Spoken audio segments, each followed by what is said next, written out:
విష్ణుం శశివర్ణం చతుర్భుజం ప్రసన్నవదనం ధ్యాయేత్ సర్వవిఘ్నోపశాంతః. కార్తీక పురాణం 8వ అధ్యాయం. శ్రీహరినామస్మరణ సర్వఫలప్రదము.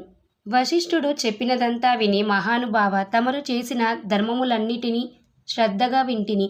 అందు ధర్మము బహు సూక్ష్మమనియు పుణ్యము సులభంగా కలుగుననియు అది నదీ స్నానం, దీపదానం, ఫలదానం, అన్నదానం, వస్త్రదానం వలన కలుగుననియు చెప్పితిరి. ఇట్టి స్వల్ప ధర్మముల చేతనే మోక్షము లభించుచుండగా వేదోక్తముగా యజ్ఞయాగాదులు చేసిన గాని పాపములు పోవని మీ వంటి మునిశ్రేష్ఠులే చెప్పుచుందురు కదా. మరి తమరు ఇది సూక్ష్మములో మోక్షముగా కనబరిచినందుకు నాకు అమితాశ్చర్యము కలుగుచున్నది. దుర్మార్గులు కొందరు సదాచారములను పాటింపక వర్ణశంకరులు రౌరవాది నరకహేతువులగు మహాపాపములు చేయువారు ఇంత తేలికగా మోక్షము పొందుట వజ్రపు కొండను గోటితో పెకిలించుట వంటిది. కావున దీని మర్మమును విడమర్చి విపులీకరించ ప్రార్థించుచున్నాను అని కోరెను. అంతటా వశిష్ఠుల వారు చిరునవ్వు నవ్వి, జనక మహారాజా, నీవు వేసిన ప్రశ్న సహేతుకమైనదే. నేను వేదాంగములు కూడా పఠించితిని. వానిలో కూడా సూక్ష్మ మార్గములున్నవి. ఇవి ఏమనగా సాత్విక, రాజస, తామసములు అని ధర్మము 3 రకములు. సాత్వికమనగా దేశకాల పాత్రలు 3ను సమకూడిన సమయమున సత్వమను గుణము జనించి ఫలమంతయును పరమేశ్వరార్పితము కావించి మనోవాక్కాయ కర్మలచే నొనర్చిన ధర్మము. ఆ ధర్మమందు ఎంతయో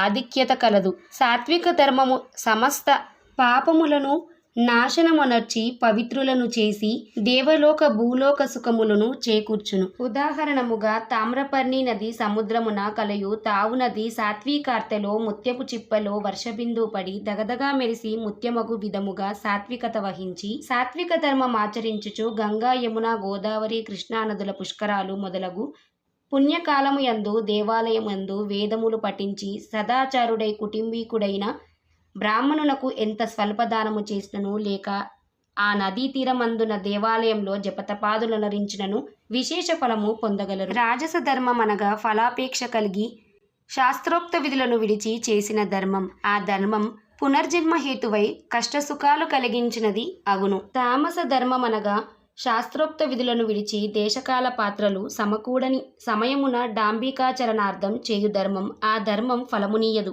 దేశకాల పాత్రలు సమకూడినప్పుడు తెలిసి కాని తెలియక కాని ఏ స్వల్ప ధర్మం చేసినను గొప్ప ఫలమునిచ్చును. అనగా పెద్ద కట్టెల గుట్ట చిన్న అగ్ని కణములతో భస్మముగుచున్నట్లు శ్రీమన్నారాయణుని నామం తెలిసి కాని తెలియక కాని ఉచ్చరించిన వారి సకల పాపములు పోయి ముక్తి నొందుదురు.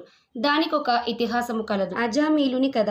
పూర్వకాలమందు కన్యాకుబ్జము నగరమున 4 వేదములు చదివిన ఒక విప్రుడు కలడు. అతని పేరు సత్యవ్రతుడు. అతనికి సకల సద్గుణరాశియగు హేమవతి అను భార్య కలదు. ఆ దంపతులు అన్యోన్య ప్రేమ కలిగి అపూర్వ దంపతులని పేరుబడిసిరి. వారికి చాలా కాలమునకు లేక ఒక కుమారుడు జన్మించాడు. వారా బాలుని అతి గారాభముగా పెంచుచు అజామీలుడని నామకరణము చేసిరి.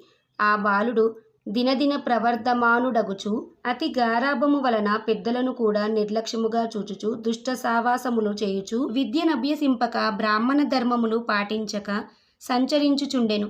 ఈ విధముగా ఉండగా కొంతకాలమునకు యవ్వనము రాగా కామాంధుడై మంచి చెడ్డలు మరచి యజ్ఞోపవీతము త్రెంచి మద్యం సేవించుచు ఒక ఎరుకల జాతి స్త్రీని వలచి నిరంతరము ఆమెతోనే కామక్రీడలలో తేలి ఆడుచు ఇంటికి రాకుండా తల్లిదండ్రులను మరచి ఆమె ఇంటనే భుజించుచుండెను. అతి గారాభము ఎట్లు పరిణమించినదో వింటివా రాజా?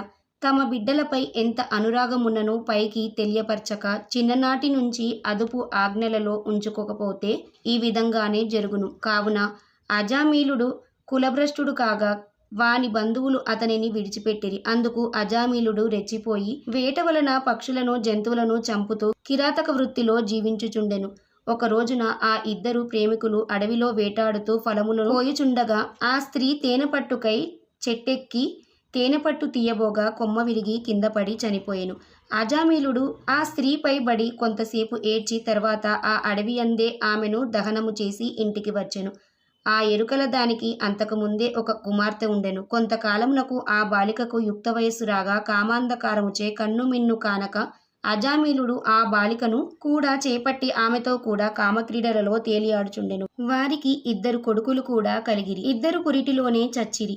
మరల ఆమె గర్భము ధరించి ఒక కుమారుని కనెను. వారిద్దరూ ఆ బాలునికి నారాయణ అని పేరు పెట్టి పిలుచుచు ఒక్క క్షణమైనను విడవక ఎక్కడకు వెళ్ళినా వెంటబెట్టుకొని వెళ్ళుచు నారాయణ నారాయణ అని ప్రేమతో సాకుచుండిరి. కాని నారాయణ అని స్మరించిన ఎడల తన పాపము నశించి మోక్షము పొందవచ్చునని మాత్రం అతనికి తెలియకుండెను. ఇట్లు కొంతకాలము జరిగిన తర్వాత అజామిలునకు శరీర పటుత్వము తగ్గి రోగగ్రస్తుడై మంచము పట్టి చావునకు సిద్ధపడి ఉండెను. ఒకనాడు భయంకరాకారములతో పాశాది ఆయుధములతో యమభటులు ప్రత్యక్షమైరి.